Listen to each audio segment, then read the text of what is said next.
Oh boy, it's a big one. 1191 AD, Battle of Arsouf. This is the biggest in the set. We got Saladin, huge quantities of what's essentially crap, light infantry. Some heavy and light cav back here.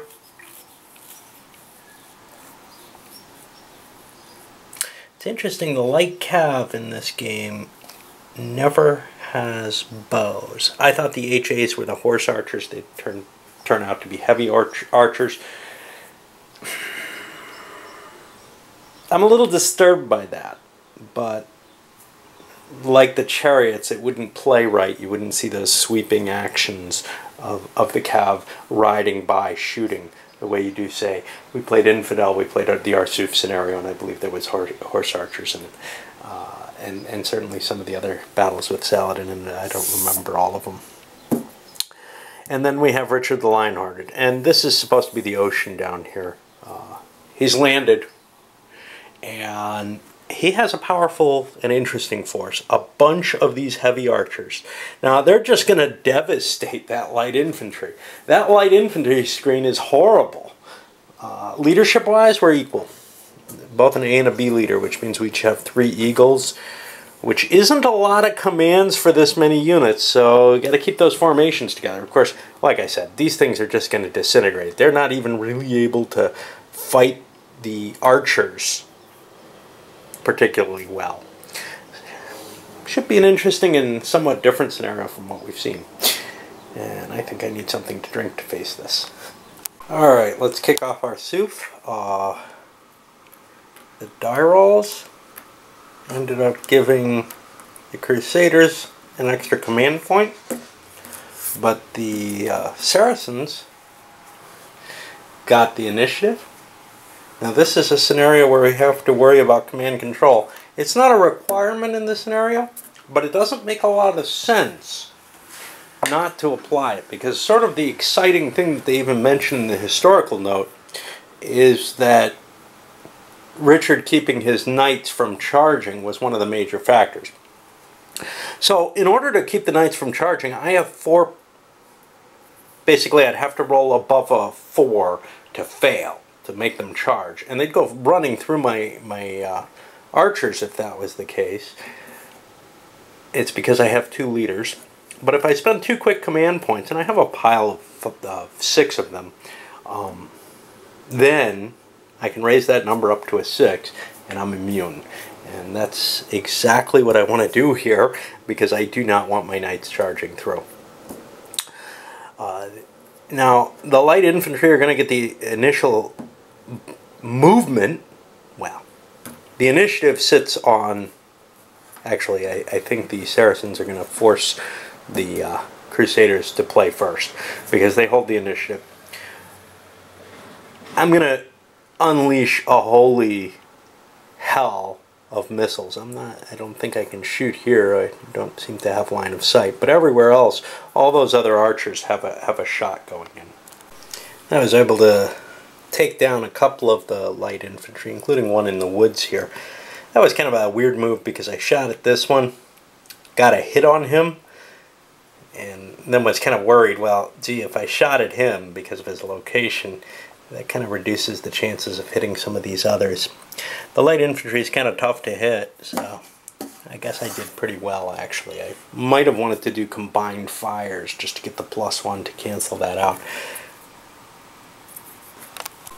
These Muslim light infantry have moved up. I've tried to keep a connected command together. We'll see after the battles whether or not that actually works. Now, the archers can't fire back, but this guy now has a shot in place. So I do actually have a use for 1 more command point. But for the most part, I've spent 1 Muslim command point, a bunch of Crusader ones. There's really not much more to do. I don't want to pack my light infantry in. I could have done that anyway. I don't particularly want to move my cav forward. I don't see much point to that. So after that shot, we'll go to the combat. Well, I probably positioned my Saracens poorly here. I got a couple of places where I could launch an attack that was essentially a +1 for both. Now that still benefits the defender, just the way the combat chart works. I gotta get more than twice as much to get a good result, but doing some damage at least reduces the amount of arrows they can shoot.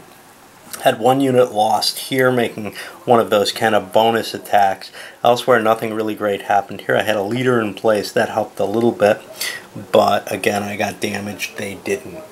That's not a great solution to all of this. I'll probably do a rallying, because it's hard to get these guys out. I could peel some of them off, I guess. All to be seen next turn. There's our total losses of the lights, though. And pretty much the same thing, except now Richard has a lot less command points. He only has 4, which is the same as the Saracens had this time. Leaders being placed in locations where maybe they can help dislodge this fight a little bit.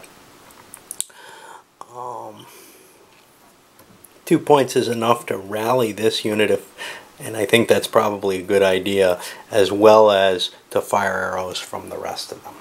And each side's taken an action. The Muslims moved forward. They actually ran away with a bunch of their light infantry just to get them out of the way, and then moved more into place.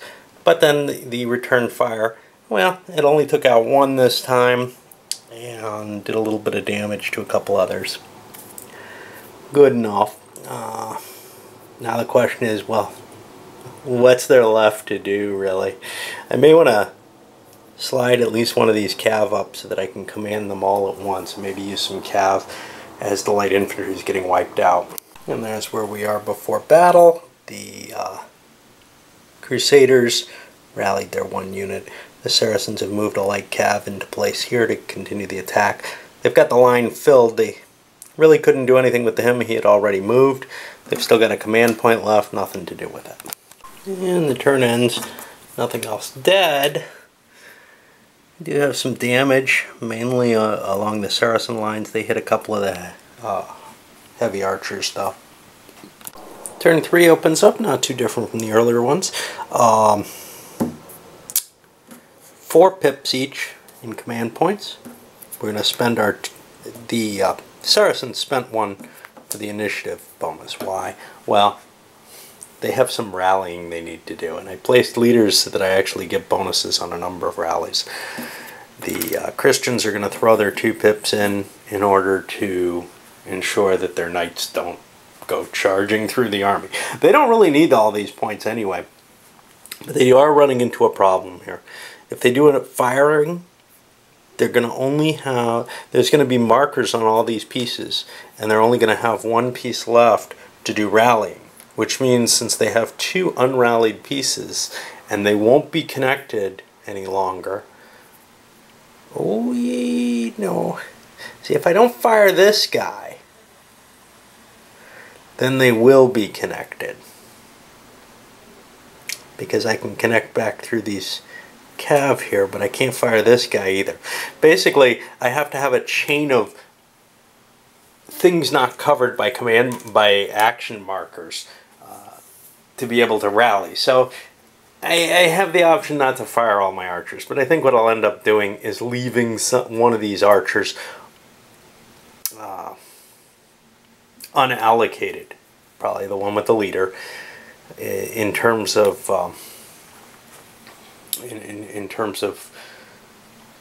he's going to take a shot. Actually, I phrased that poorly.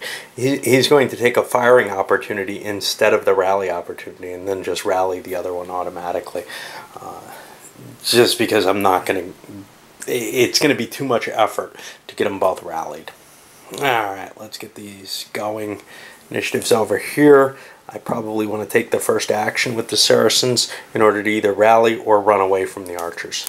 The particulars of the situation, basically, I wouldn't have been able to get everybody into line, meant that I did the rally instead, and that meant there are a couple of guys in the front line who are very, very vulnerable to being shot. They failed their rally attempts.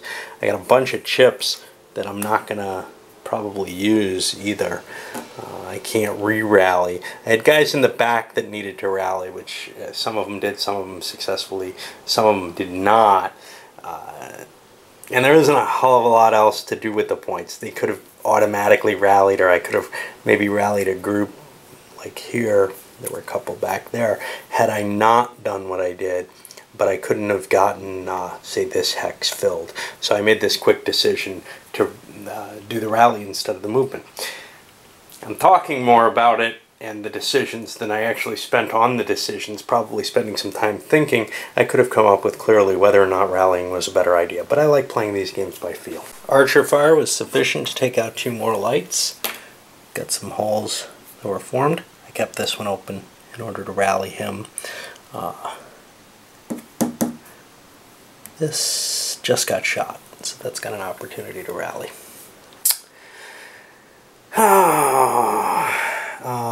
My commanders. See, I'm not sure about this. Whether or not the commander is activated or the commander and the unit together are activated is something I'm just not certain about. I'm going to try to look through the rules again. But the problem is, if it's just the commander, if the commander is activated along with the unit, then I can't do any mass movements because I had commanders on top of the units that were rallying.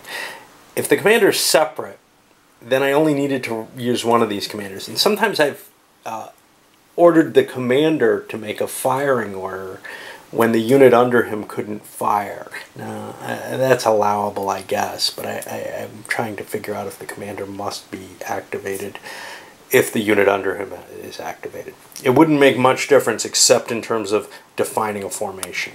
And it does look like they're kept distinct, so I'm kind of cheating here, at least in terms of notation. One of these commanders is available, and I will probably use him to do a mass movement. Probably use this guy to do a mass movement of those cav forward. I gotta watch out for the woods, though. The heavy cav will be disrupted if it moves through that, and that's not good. Situation just prior to combat, actually all the command markers were used this time, strangely enough. There were a lower number, at least for the Christians. And we've got a pretty solid line again. This guy's a little weakened. We'll see if the positioning is such that we can actually maybe do 2 strikes on a unit. Basically what I have to do to get this to work is I have to have something like this where one guy's hitting here, and though here there's a leader, so that's going to be tougher, but if there wasn't a leader I'd be striking 2 to 3. He gets a +1, but I get a +1 from positional. That's not too bad, but these light infantry are really crappy, and the heavy archers are fairly good against them. And I've got a nice little ring here. I can't really break through it. It's like the Shiltrons and the like, except with archery ability. And Saladin's still not able to come to grips, still not able to crack this. Indeed, he's harming his own forces a lot more. No additional losses. But you can see a bunch. Oh God, I hate these counters and tiny little. The hexes are too small for the counters. The counters slide too much on them, and when you're trying to remove these things, it's really a pain. Fingernails, tweezers, everything makes a mess out of these components. Anyway, and yes, I'll certainly get to that in my review if I can remember. But it is the important thing. The reviews, I don't like writing things down for them. You know, I mean, I was sketching down some notes, and I may have some, but if you don't catch the playthroughs, you're not going to get everything anyhow. Of course, by adding the review, I also make it so that even if you do get the playthrough, you don't get everything. You have to catch the review, you have to catch the intro, you got to catch everything, because every word that I say is so important. Anyway, we're just not seeing this cracking. However, we're also not really seeing the Saracens falling apart here. We're just seeing the light infantry getting chewed up, but it's far, far from cracking the entire Saladin army. It's probably going to break out into a draw. The die rolls went well for the Crusaders. They ended up with their full boat of command points, whereas Saladin only ended up with the 4, his sort of minimum. He had to pay 2 command points for initiative this time because Richard actually played for it. Not hard. The way he looks at it, he needs 2 to rally these, 1 to fight with his archers, and 2 more to prevent those knights from charging. At some point those knights may just come out, but I'd rather wait until I start losing some archers.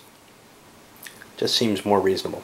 Alright, well, With initiative over there, after we place the leaders, and actually I haven't spent those 2 yet, the leaders get placed first for whatever that matters. Saladin's going to want to rally some of those forces, it looks like. Archers did a really good job this time.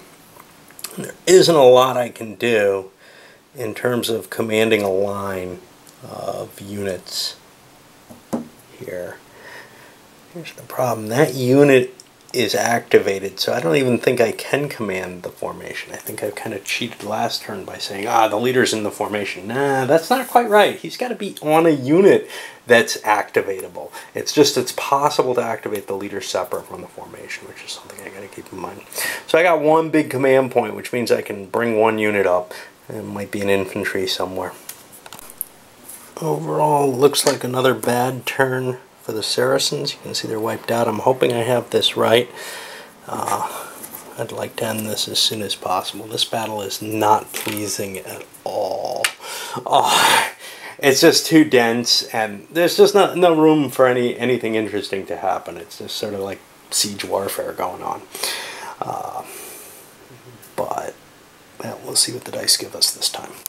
Realizing when I did a formation movement with the Muslims, I cheated, because I'm sure they weren't all facing in the same direction. I've been kind of skewing around they're facing all the time.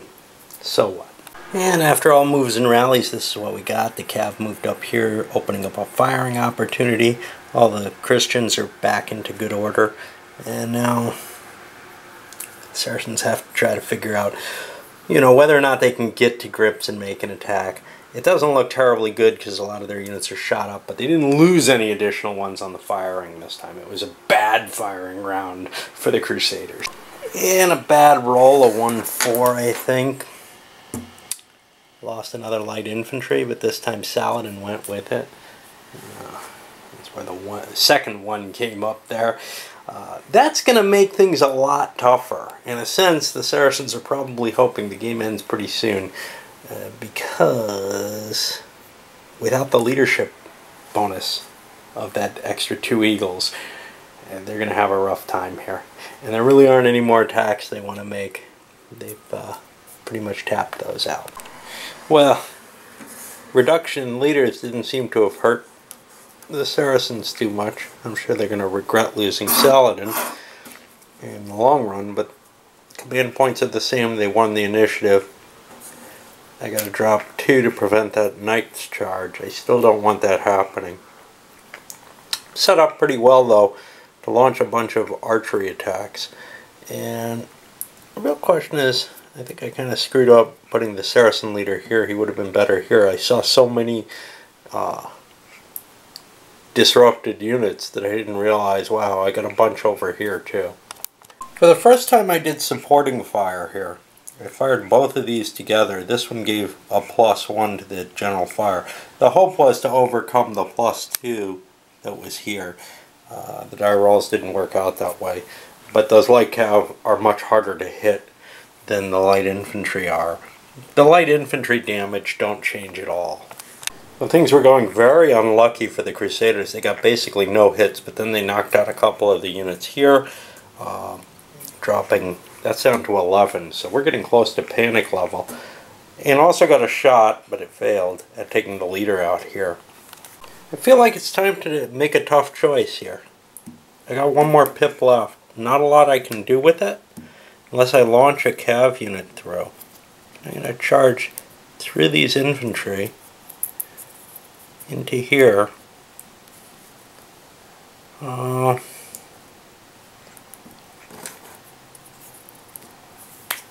And make a strike.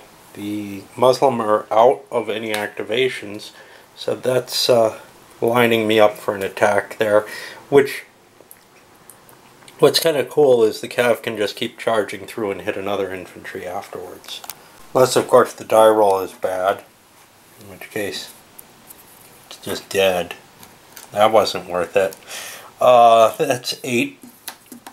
I don't think I want to do that too many times. And that's going to be the end of the turn. On a 1 or 2, it's over.